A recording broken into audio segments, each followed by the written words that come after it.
सो hi everyone, कैसे हो आप सब लोग। स्वागत है आपका सर, वेलकम है आपका जी, वॉर्म वेलकम है आपका जी हमारे यूट्यूब चैनल पे। आज हम सर स्टार्ट करने जा रहे हैं SS706, जिसका नाम क्या है, एम्फेसिस करना है। किस पे? मैटर पे। कोई आपने मैटर खड़ा कर दिया, उस पे एम्फेसिस करना है। कोई मैनेजमेंट ने ऐसा मैटर खड़ा कर दिया जिसका हमको क्या करना है, एम्फेसिस करना है। और अदर मैटर पैराग्राफ। 706 बहुत बढ़िया ऐसे होने वाला है। ऐसे 706 का नाम क्या है sir? Emphasis of matter paragraph and other matter paragraphs in the independent auditor report. एक चीज हमेशा ध्यान में रखना, मेरा पेज नंबर है 7.39। स्टडी मटेरियल से पढ़ रहे हैं, बढ़िया एकदम आपको हाईलाइट करवा दूंगा, बढ़िया एकदम रंगीन होली खेलेंगे हम लोग 706 के साथ। और मोस्टली आपका चैप्टर इसी में खत्म हो जाएगा। एक वीडियो और आएगा जिसमें अपने टेस्ट और अंडरस्टैंडिंग और उसके क्वेश्चंस रहेंगे। उसका वो लास्ट पार्ट रहेगा। मॉड्यूल 1 के सारे चैप्टर नंबर 1 से लेके चैप्टर नंबर 7 तक इन डिटेल हमने होली खेली है। इन डिटेल यूट्यूब पे अवेलेबल है। यूट्यूब पे पूरी की पूरी प्लेलिस्ट अवेलेबल है, चैप्टर 1 से लेके चैप्टर 7 तक। अगेन मैं रिपीट कर रहा हूँ, चैप्टर 1 से लेके चैप्टर 7 तक स्टडी मटेरियल को कंप्लीटली अपन ने कवर कराया है और वो यूट्यूब पे आपके लिए फ्री ऑफ कॉस्ट अवेलेबल है। सर 706 हमारा बोलता क्या है? थोड़ी सी सर्दी हो चुकी है तो थोड़ा शायद आवाज में आपको अजीब लगेगा, बट प्लीज बेयर इट।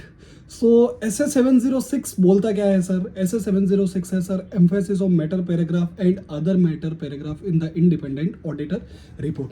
कोई मैनेजमेंट ने मैटर खड़ा कर दिया या मैनेजमेंट का हमको चाहिए कि भाई ये हम पैरा डाले, हम लोगों को एम्फेसिस करना है। मैनेजमेंट ने सब कुछ काम अच्छा किया लेकिन फिर भी हमको एम्फेसिस देना है। हमारी ऑडिट रिपोर्ट में कोई चीज़ लिखी हुई होती है तो इन्वेस्टर उसको इंटरेस्ट के साथ पढ़ता है। तो एक चीज़ है, क्योंकि ऑडिटर भी क्या होता है, इंटरेस्टिंग होता है। सबसे पहले एम्फेसिस ऑफ मैटर पैराग्राफ होता क्या है? देखो sir, emphasis of matter paragraph होता क्या है, पहले वो जान लेते हैं, फिर अपन आगे बढ़ेंगे। जो हाईलाइटेड नहीं है वो पोर्शन हम लोग नहीं पढ़ेंगे, वो आप रीड ओनली करके छोड़ सकते हो। मैंने प्रॉपर बढ़िया एकदम टकाटक अच्छे से प्रैक्टिकली MCQ वाइज सब तरीके से मैंने इसको पढ़ा है, अच्छे से कंटेंट को पढ़ा है, उसके बाद ही मैंने हाईलाइट किया है। कम से कम 2 से 3 बार पढ़ा है, तब जाके आपका इतना क्रक्स हुआ है। ठीक है सर। सर हमारा ऑब्जेक्टिव क्या है? ऑब्जेक्टिव क्या रहेगा? सिंपल सा कि भाई ऑडिटर का अटेंशन ड्रॉ करना, कोई अच्छे मैटर्स हो उस पर। तो सिंपल सी बात है। एम्फेसिस ऑफ मैटर पैराग्राफ होता क्या है सर? ऐसा पैराग्राफ जो इंक्लूड होता है ऑडिटर रिपोर्ट के अंदर। एक ऐसा पैराग्राफ, ओके सर, पैराग्राफ तो बहुत सारे होते हैं। Included in the auditor's report that refer to a matter appropriately presented और डिस्क्लोज्ड। मतलब फाइनेंशियल स्टेटमेंट के अंदर अप्रोप्रिएटली प्रेजेंटेड भी है और डिस्क्लोज भी है। मतलब कोई भी मैटर ऐसा होगा, सपोज कोई मेरी टैक्स लायबिलिटी है, सपोज मेरी टैक्स लायबिलिटी, उसके अगेंस्ट मेरा कुछ चल रहा है, मैटर चल रहा है। वो मैंने कंटिंजेंट लायबिलिटी के अंदर भी दिखा रखा है, मतलब appropriately presented and appropriately disclosed है। या दूसरा मैं मैटर ले सकता हूँ, सपोज मेरी कंपनी लिक्विडेशन में जाने वाली है, तो मैंने उसको अदर मैटर में बेसिकली फाइनेंशियल स्टेटमेंट में नोट्स टू अकाउंट्स में प्रॉपर्ली दिखा रखा है कि भाई मेरी कंपनी हेल्ड फॉर सेल है या एसेट हेल्ड फॉर सेल है, या फिर मेरी कंपनी है उसके इन्वेस्टमेंट को मैं डिस्पोज ऑफ कर रहा हूँ। वो मैंने प्रॉपर्ली नोट्स में दिखा रखा है। तो मैंने फैक्ट्स उसके प्रॉपर्ली प्रेजेंट किए हैं और प्रॉपर्ली डिस्क्लोज किए in the financial statement. That in the auditor's judgment is of such important that it is fundamental to user understanding.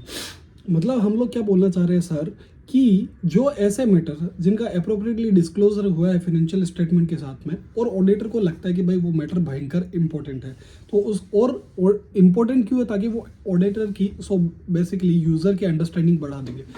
हम लोग क्या बोल रहे हैं कि sir emphasis of matter paragraph क्या होता है कि भाई हमको एम्फेसिस करना है, बराबर। कोई ऐसा मैटर आ गया, ठीक है, और उस मैनेजमेंट ने बढ़िया तरीके से अपनी ईमानदारी से मैनेजमेंट ने क्या बता रखा है, फाइनेंशियल के अंदर बढ़िया सा एकदम डिस्क्लोजर दे रखा है। तो बढ़िया सा डिस्क्लोजर दे रखा है तो बढ़िया सा हम लोग क्या करेंगे, उसको एम्फेसिस भी कर देंगे। लेकिन अदर मैटर पैराग्राफ की कहानी कुछ इस तरह से कि भाई जो प्रेजेंट और डिस्क्लोज नहीं कर रहा है फाइनेंशियल स्टेटमेंट के अंदर, फाइनेंशियल स्टेटमेंट के अंदर प्रेजेंट और डिस्क्लोज नहीं कर रहा है, तो उस मैटर को हम लोगों को क्या करना है, अदर मैटर के अंदर डालना है।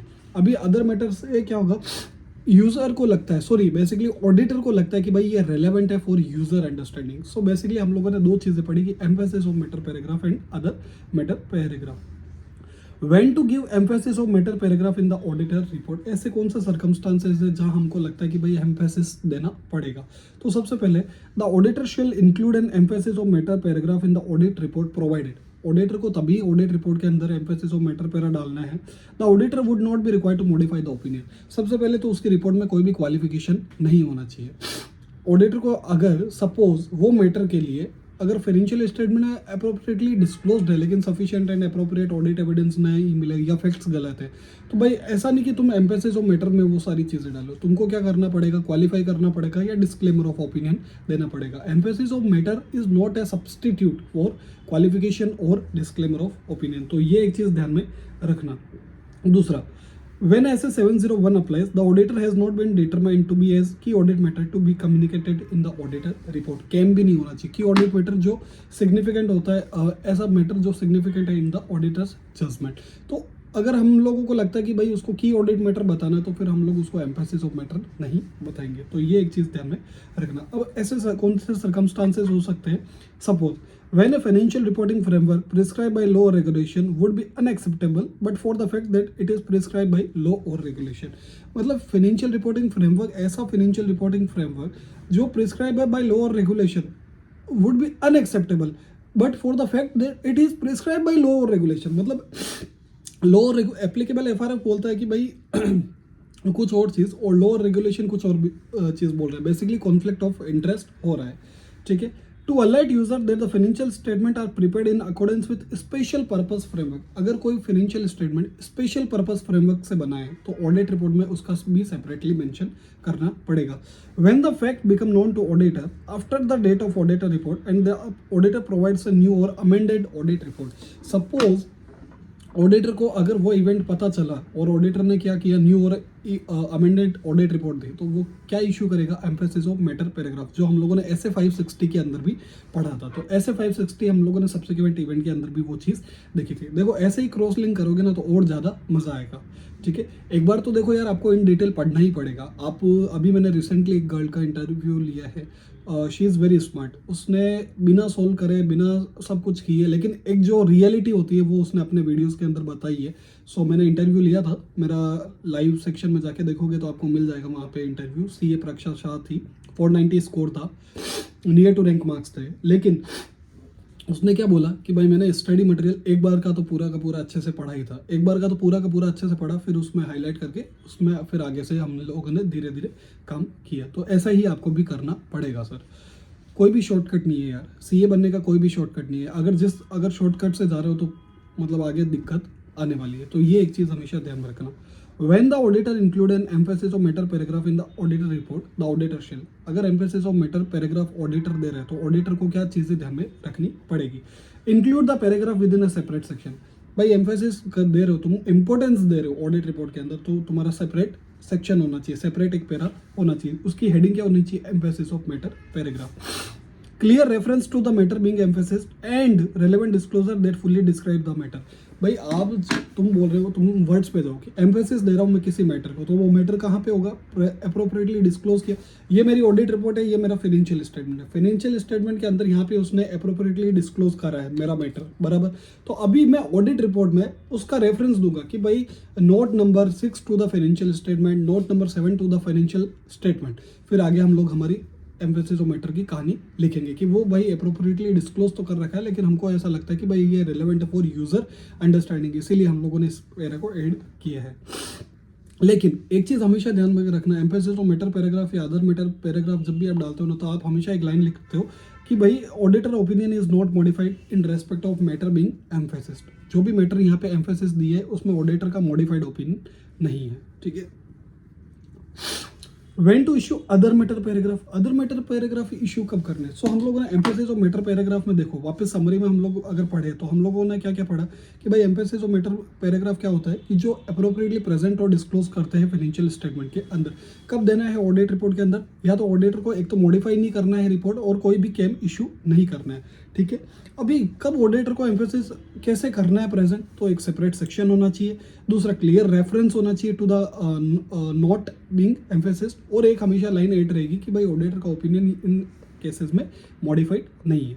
When to issue other matter paragraph, other matter paragraph हमें कब इशू करना है, in the independent auditor report. So the auditor shall include an other matter paragraph in the independent audit report provided this is not prohibited by law और regulation. सबसे पहली बात तो law और रेगुलेशन से प्रोहिबिटेड ना होना चाहिए। और the matter should not be determined as key audit matter, matter should not be kept. The auditor shall include the paragraph within a separate section with the heading other matter. Simple सी बात है, आप यहाँ पे पढ़ सकते हो। हम लोगों ने सिंपल 3 चीज़ें हाईलाइट करी है, आप भी हाईलाइट कर लीजिए। 7.4 नंबर 41 नंबर पेज नंबर है।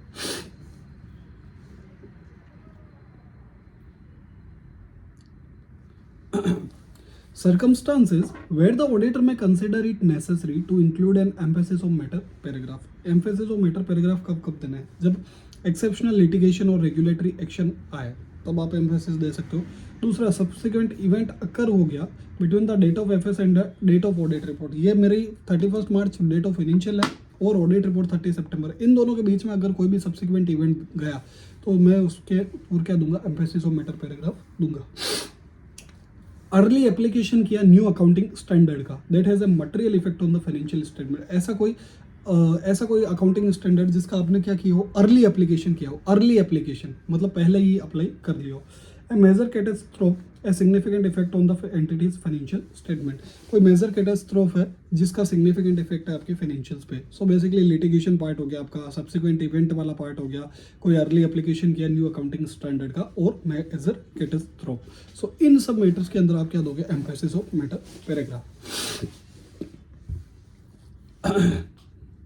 अभी जोरदार है। Illustration 9 is very good. आपको अदर मैटर और इसके अंदर फर्क भी पता चल जाएगा और कैसे ड्राफ्ट करना है। In respect of the audit of BDS Limited, the statutory auditor of the company noticed some matters. The statutory auditor wants to draw the user attention towards such matter, though his opinion is not modified in respect of such matter. ठीक है, attention देना चाह रहे लेकिन modified नहीं है opinion. Draft the relevant paragraph of the audit report for the following matter. Draft करो, आपको ड्राफ्ट करना है आपको relevant paragraph of the audit report. So company का क्या है? Company has a plan to resume its construction activities with respect to one of its thermal power project. The activity of such power plant was suspended in the financial year 2020-21. The thermal power project comprises of the plant and equipment amounting to rupees 5.95 crore and capital work in progress of rupees 147.5 crore. तो अभी इसमें हम क्या बोलेंगे? Emphasis of matter paragraph. We draw attention to the following note of the standalone financial statement. Note 27 regarding the plans of the company to resume construction development activities of a thermal power project. The carrying amount related to the project is इतना 5.95 और सिर्फ इतना, और हमारा opinion modified नहीं है। ये it's very important, ये चीज़ एक हमेशा ध्यान में रखना। फिर अदर मैटर का है, the financial statement of 5 branches are included in SFS whose financial statement reflect total assets कितनी है? 90 करोड़ की। टोटल रेवेन्यू है 40 करोड़ का।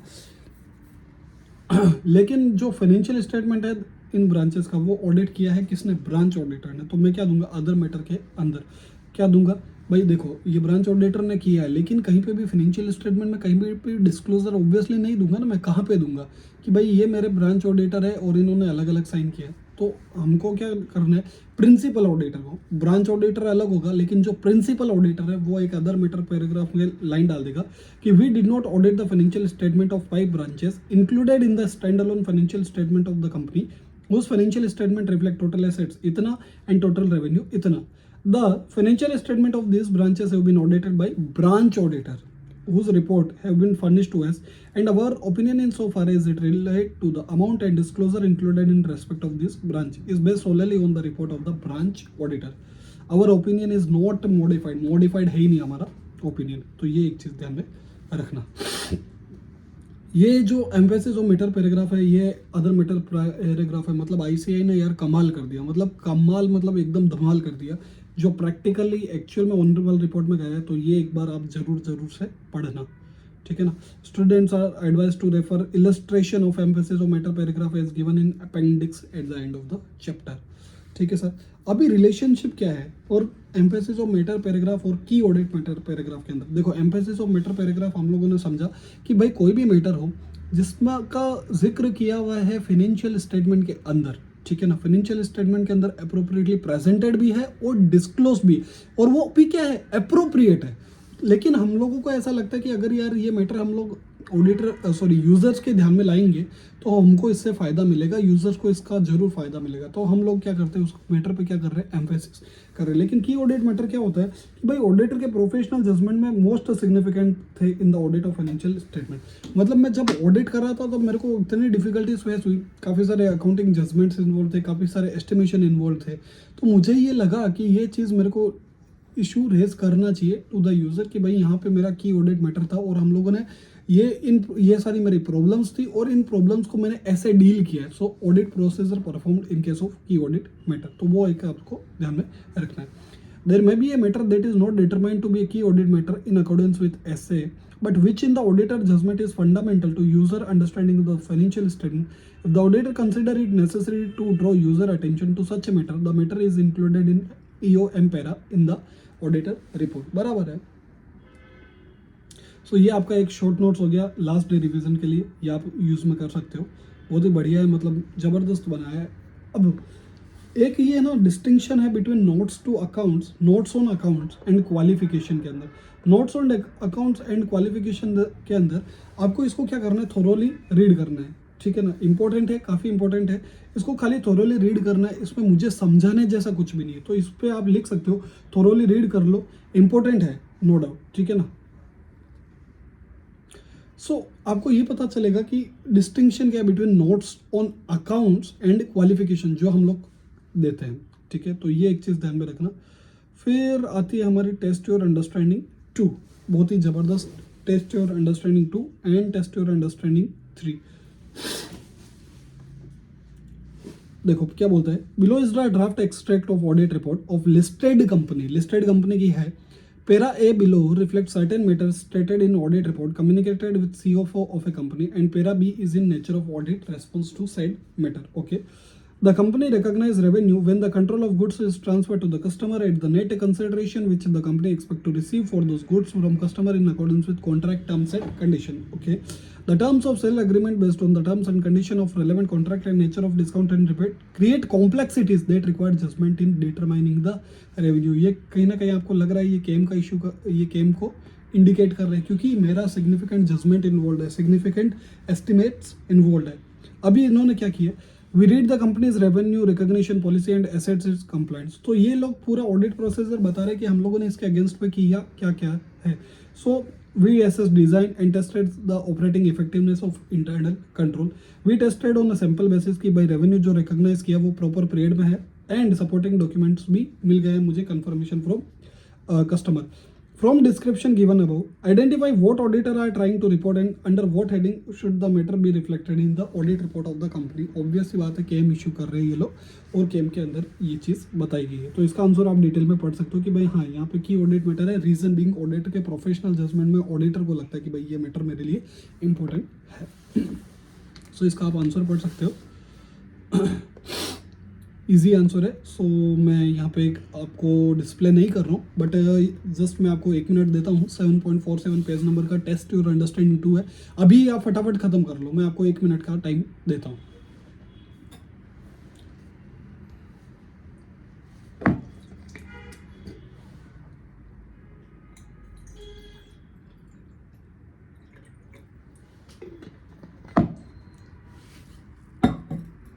पढ़ रहे हो ना बच्चे लोगों?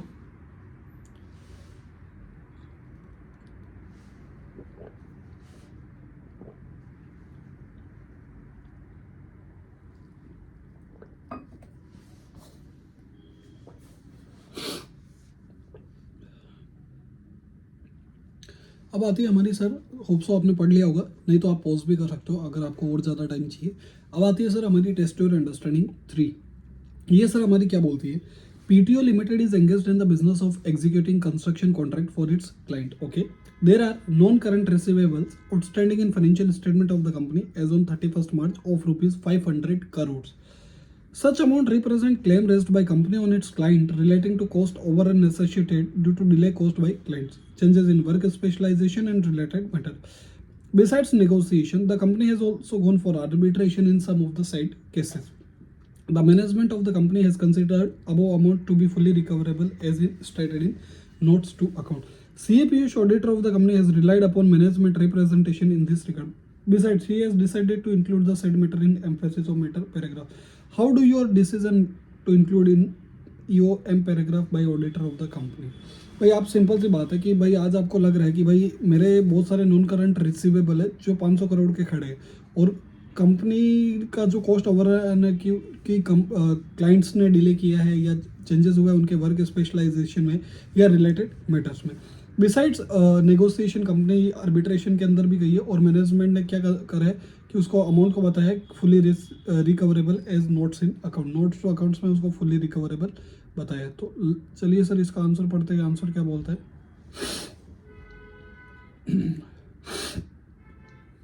सोचना तब तक क्या बोलना चाह रहा है answer.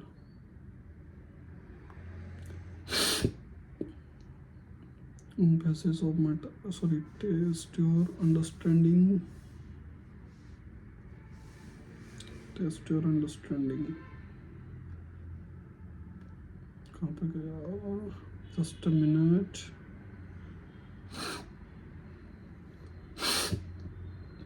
Test your knowledge. Answer to test your understanding. ठीक है.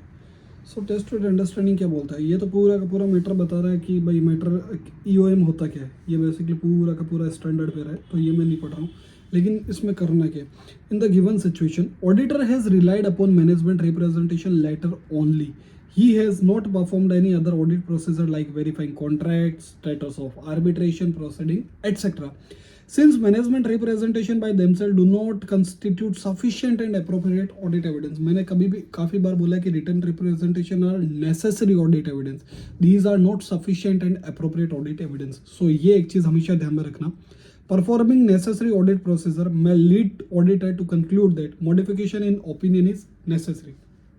In such circumstances, matter cannot be included in emphasis of matter paragraph.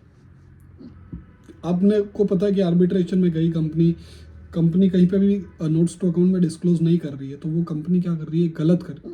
गलत कर रही है. सो उसको क्या करना पड़ेगा? क्वालिफाई करना पड़ेगा.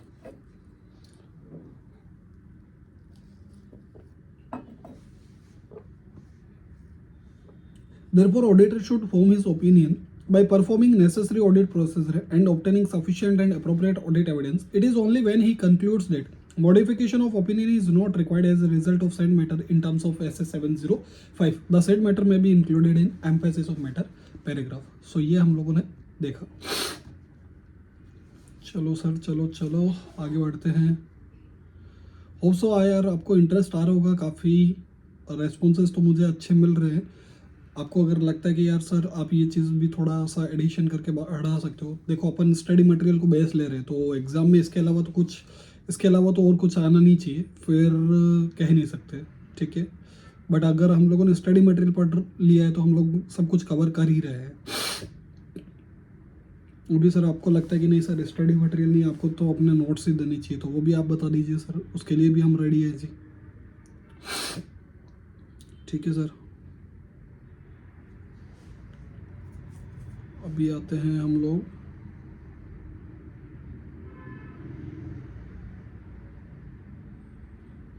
टेस्ट योर अंडरस्टैंडिंग 3 होगी.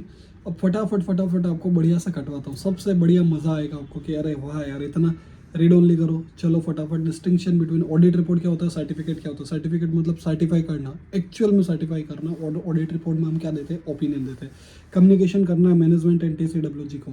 तो मैनेजमेंट कौन है, TCWG कौन है, वो सारी बातें इसमें बता रखी है. तो ये आप काट सकते हो, क्लीन कट काट सकते हो. पढ़ने की ज़रूरत भी नहीं है. When all of TCWG are involved in managing the entity, read only है, छोड़ो. What are the matters to be communicate, ये भी उड़ा दो. So इतना तो आपको पोर्शन नहीं उड़ेगा. प्लान स्कोप एंड टाइमिंग उड़ा दो. ठीक है ना. पढ़ने की भी ज़रूरत नहीं. कोई MCQ एंगल से भी क्वेश्चन नहीं आएगा. अब आता है हमारा sir significant findings from the audit. ठीक है ना. ऐसे 265 बोलता है हमारा matters to be communicated to SA 260 matters to be communicated to TCWG. तो कौन कौन से ऐसे सिग्निफिकेंट फाइंडिंग्स है फ्रॉम द ऑडिट जो हमें कम्युनिकेट करना चाहिए. तो सबसे पहले देखो आज अगर सिग्निफिकेंट फाइंडिंग्स क्या क्या हो सकती है. सबसे पहले देखो क्वालिटेटिव एस्पेक्ट्स हो गया कि भाई एंटिटी की जो अकाउंटिंग प्रैक्टिसेस है, एंटिटीज की जो अकाउंटिंग प्रैक्टिसेस है, अकाउंटिंग पॉलिसी और अकाउंटिंग प्रैक्टिसेस, पॉलिसीज और एस्टिमेट्स, इन तीनों पे सवाल उठाएगा ऑडिटर. तो वो 3 चीज़ें तुम कम्युनिकेट कर सकते हो. सिग्निफिकेंट डिफिकल्टीज तुमने कोई फेस की, तुमको मैनेजमेंट गाली दे रहा है मैनेजमेंट, बदमाशी कर रहा है तुम्हारे साथ, तो वो तुम जाके बता सकते हो।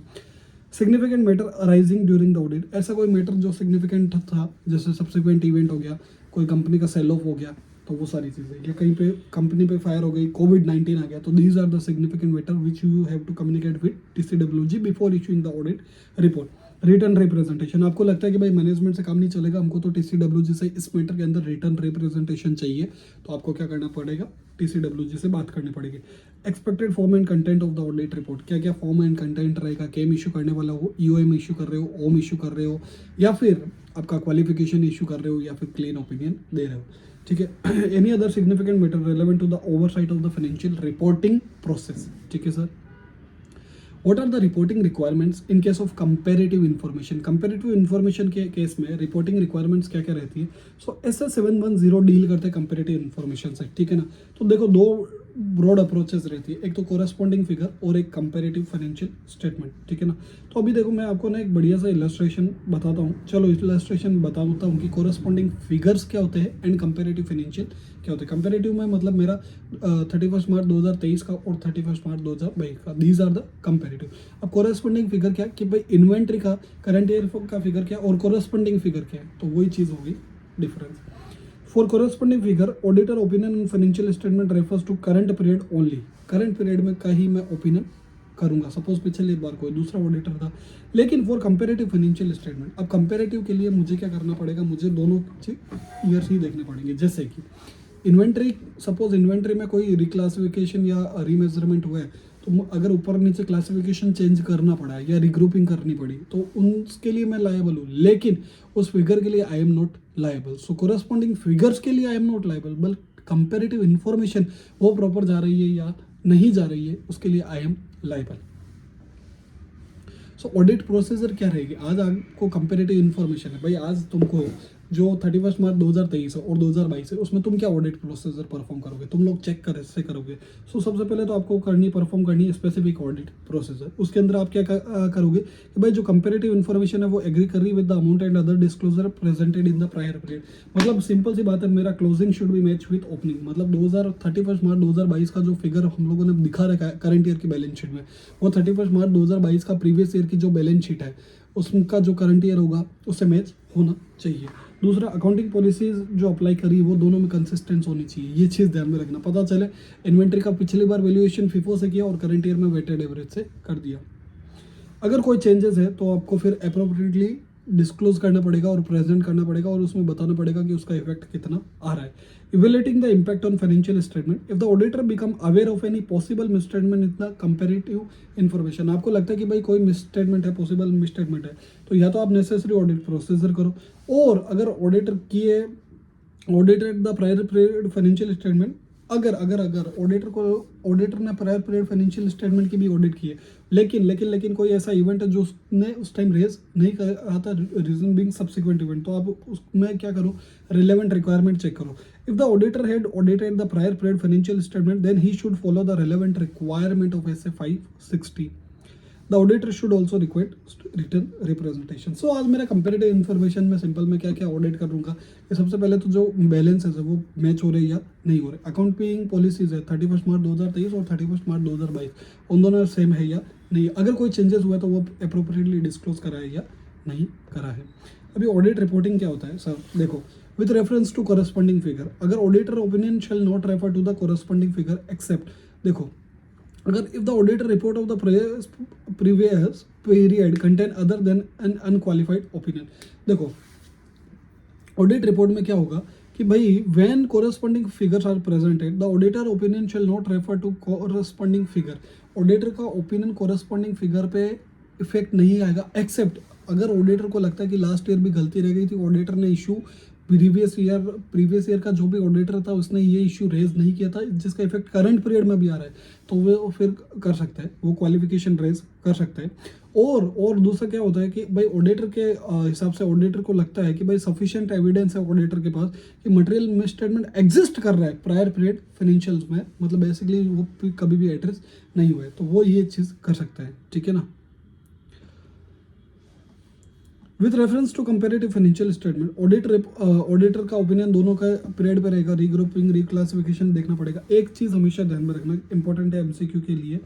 When reporting on current period audit, if the auditor opinion on such prior period financial statement differ from the opinion previously issued on such financial statement, the auditor shall disclose the substantive reason for two different opinion in other matter paragraph. Other matter paragraph के अंदर जाके आपको बताना पड़ेगा कि भाई पिछली बार ये मैटर क्यों हम लोगों ने इंक्लूड नहीं किया था और करंट ईयर में हम लोग क्यों इस पे क्वालिफाई कर रहे हैं.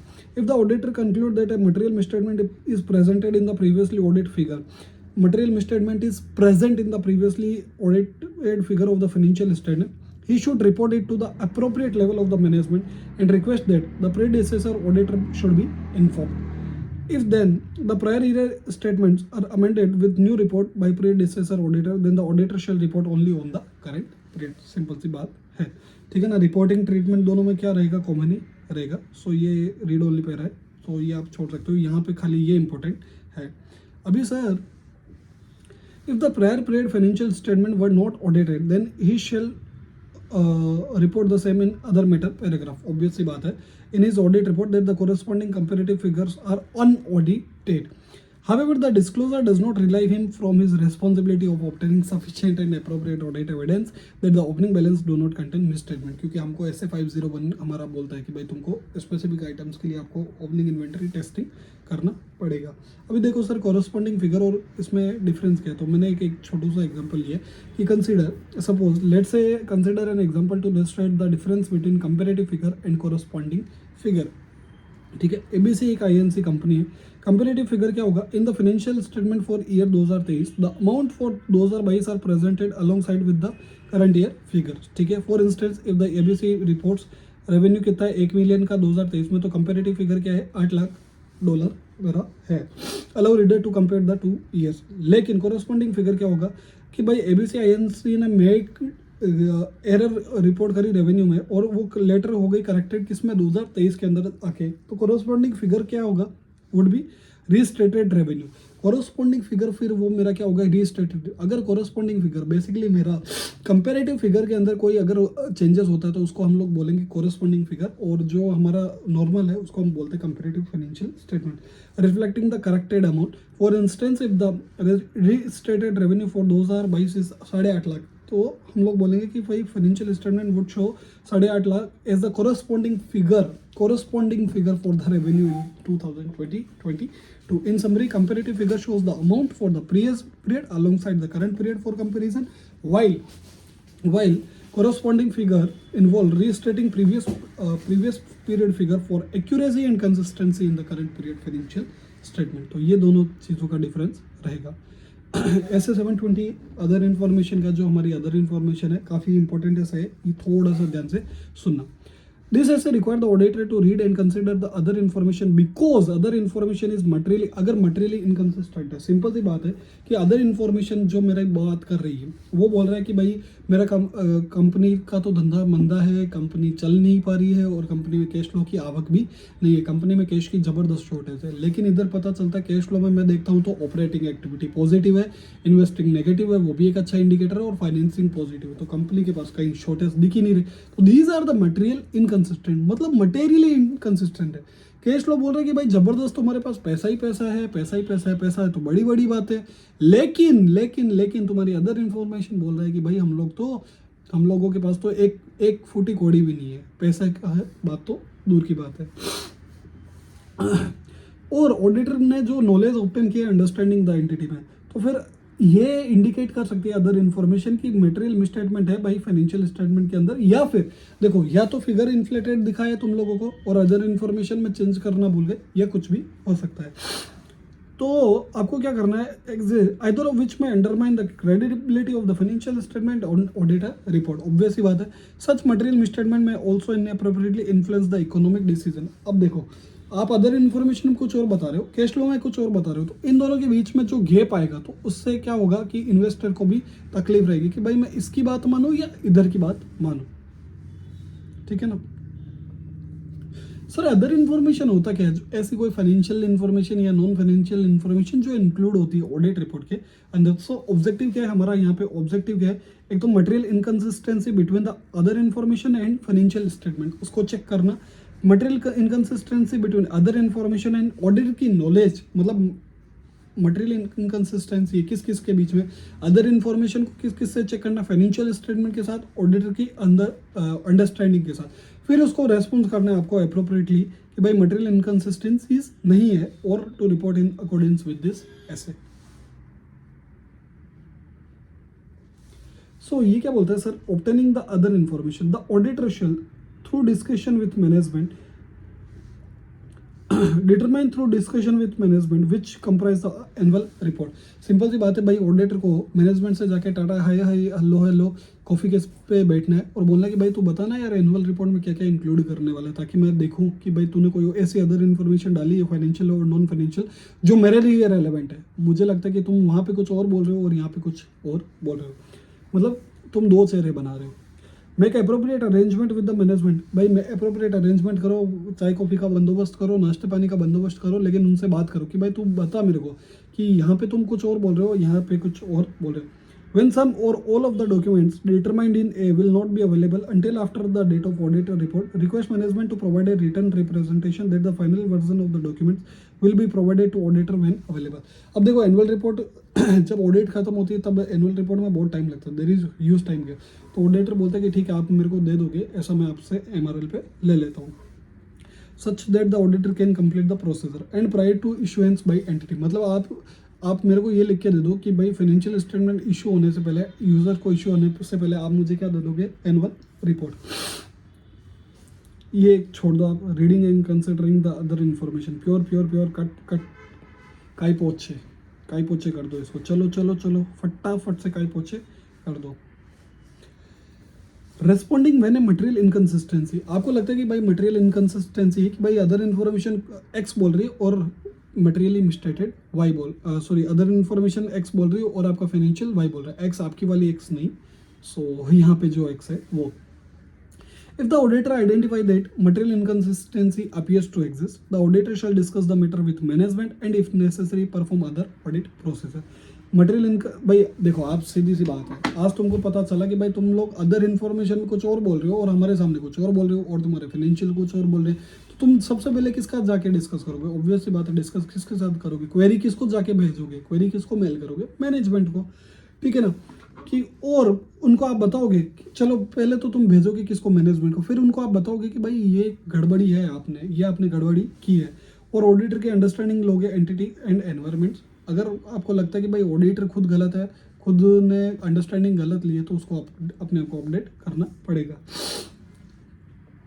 और अगर responding when the auditor conclude, देख ऑडिटर ने कंक्लूड ही कर दिया कि भाई मटेरियल अनसर्टेनिटी एग्जिस्ट कर रही है किसके अंदर, अदर इन्फॉर्मेशन के अंदर, तो ऑडिटर क्या करेगा, रिक्वेस्ट करेगा management to correct the action. और अगर ऑडिटर को लगता है कि भाई मैनेजमेंट मान नहीं रहा है, तो उसको या तो क्वालिफाई डिस्क्लेमर या एडवर्स ओपिनियन इशू करना पड़ेगा या फिर विड्रॉ कर सकता है एंगेजमेंट से।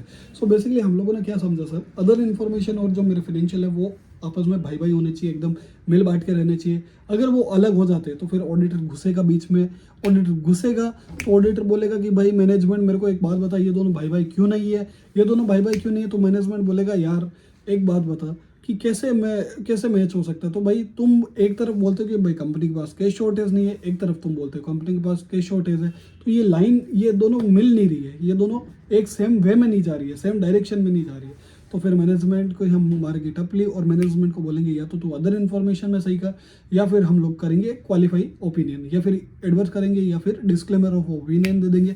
वो भी तू नहीं मान रहा है, मैनेजमेंट बोला मैं ऐसा करने नहीं दूंगा ऑडिटर भैया, तो ऑडिटर भैया बोलेंगे तो ले पकड़ हमारा resignation, bye bye ta-ta God bless you, ठीक है ना। वैसे ही अदर जो दूसरा ऑडिटर आएगा ही विल ब्लेस यू।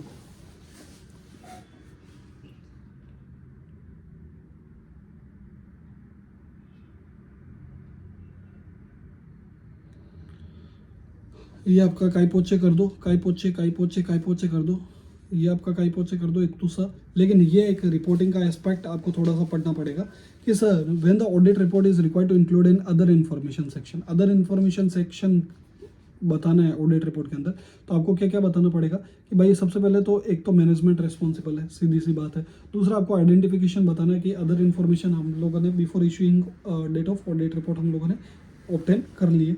और for an audit of financial statement of a listed entity other information if any expected to be obtain. Obvious सी बात है, after the date of audit report मिलेगी. A statement that the auditor opinion does not cover the other information and accordingly that the auditor does not. एक हमेशा ये चीज़ ध्यान में रखना कि अदर इन्फॉर्मेशन की कभी भी अपन ऑडिट नहीं करते, लेकिन जो हमारे रेलेवेंट है कि भाई अदर इन्फॉर्मेशन कंसिस्टेंट होना चाहिए, हमारे विचारों के साथ मिलना चाहिए. पता चले विचार मैनेजमेंट के अलग और ऑडिटर के अलग, तो वो नहीं होना चाहिए. A description of the auditor responsibility. Auditor की क्या रेस्पॉन्सिबिलिटीज है इन रिगार्ड विथ आपका other matter. When other information has been obtained prior to the date of audit report, either a statement that the auditor has nothing to report, or if the auditor has concluded that there is an incorrect material misstatement, so statement बता दो. So simple सी बात है, तुमको कुछ भी नहीं करना है. अदर इन्फॉर्मेशन तुम लोगों ने ऑब्टेन की, तुम लोगों को लगा कि भाई यहाँ पे तो सब गड़बड़ी है, सब गड़बड़ी है, तो आपको क्या करना पड़ेगा, ऑडिट रिपोर्ट के अंदर बता दो. अगर नहीं बताते हो तो फिर आप क्या करो, अगर आपके पास कुछ भी रिपोर्ट नहीं है तो वो भी आप बता दो कि भाई हमको कुछ भी रिपोर्ट नहीं करना. Reporting prescribe by lower regulation उड़ा दो. ठीक है सर, ये आपका 720 का LDR है.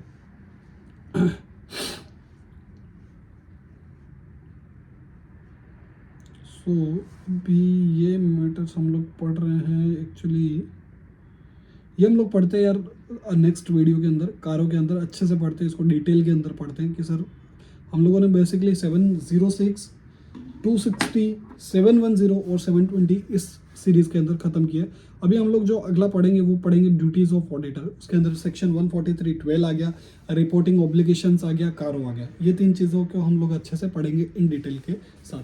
अभी एक मेरी आपसे रिक्वेस्ट है सर कि एक आप जो भी पढ़ो तो वो उसको तुरंत, आपने जैसे मेरा वीडियो देखा तो तुरंत ही आप उसको स्टडी मटेरियल से अच्छे से पढ़ के उसको मार्किंग कर लो अच्छे से. ठीक है, ये वीडियो में आप, ये मैं क्लेम नहीं कर रहा हूँ कि आप 100% मेरी वीडियो देख के चैंपियन बन जाओगे या मेरी वीडियो देख के आपको ऑडिट आ ही जाएगा. आपको भी एफर्ट्स डालने पड़ेंगे. देखो मैं एफर्ट्स डाल रहा हूँ, मैं हमारी तरफ से एफर्ट्स डाल रहे हैं. हम लोग आपको बढ़िया से एकदम हाईलाइट करके एक आपको पूरा ग्लैम्स मिल जाए. ऐसा नहीं कि डायरेक्टली स्टडी मटेरियल देखा सर ये क्या हो रहा है, ऐसा नहीं होना चाहिए. ठीक है, एक ने मेरे से रिक्वेस्ट करी है व्हाट्सएप के अंदर कि सर मेरे को हम थियरी में नोट्स कैसे बना सकते हैं, तो वो भी मैं आपको सिखाऊंगा. देखो हमेशा जब भी आप ऑडिट पढ़ो ना तो उसका प्रैक्टिकल अप्रोच रखना चाहिए. कि आज सपोज फर्स्ट पेज है, पहले मैक्रो लेवल पे थिंग्स को सोचो कि यार मैक्रो में क्या क्या दिया हुआ है. सपोज मेरा स्टैंडर्ड्स ऑन ऑडिटिंग है तो उसमें सबसे पहले टॉपिक्स क्या क्या है, तो पहले वो टॉपिक्स देखो. वैसे ही सेम अपने जैसे सबसे पहले टॉपिक्स क्या है, जैसे अभी ये ड्यूटीज ऑफ ऑडिटर, तो सबसे पहला क्या है कि duty of auditor to inquire on certain matter, फिर duty to sign the audit report, फिर duty to comply with auditing standard. So सबसे पहले ये टॉपिक्स को मैक्रो लेवल पे ध्यान रखो, फिर मैक्रो से फिर माइक्रो पे आओ. तो मैक्रो लेवल पे पिक्चर आपकी क्लियर होनी चाहिए कि टॉपिक क्या था, टॉपिक के सब टॉपिक्स क्या थे और उसमें सब कंटेंट क्या था, वो एक आपको ध्यान में रखना है. तो ऑडिट एक बेस्ट वे है और हमेशा रिकॉल करने की कोशिश करो और रिवाइज मत करो. जैसे ही आपने 706, 710 एंड 720 पढ़ा है तो अभी इसको आपको बार बार सोचना है कि यार मैंने क्या क्या पढ़ा है, 710 क्या क्या बोलता है, क्या क्या बातें करता है अपने साथ. तो बात करोगे ना जितना ऑडिट के साथ उतना आपके लिए फ़ायदेमंद रहेगा. सो thank you so much. Hope so video तो आपको बढ़िया लगा ही होगा, 100% इसके लिए मैं श्योर हूँ. एंड प्लीज़ लाइक शेयर और सब्सक्राइब कर देना यार. सो फीस आपकी यही होगी आई गेस. सो प्लीज़ मेरी फीस भी पे कर दो. सो लाइक कर दो बढ़िया सा एकदम, शेयर करो और सब्सक्राइब करो. लाइक करोगे तो आपको अच्छा से एकदम अच्छे से याद रहेगा और ऑडिट में आप 100 आउट ऑफ 100 लेके आओगे. सो thank you so much. And एक मैंने CA एग्ज़ाम की पूरी जर्नी की एक वीडियो डाल रखी है, CA परीक्षा शाह के साथ इंटरव्यू हुआ था, वो भी आप चेक कर सकते हो. So thank you so much. Hope have a nice day और have a nice night with your studies. Thank you.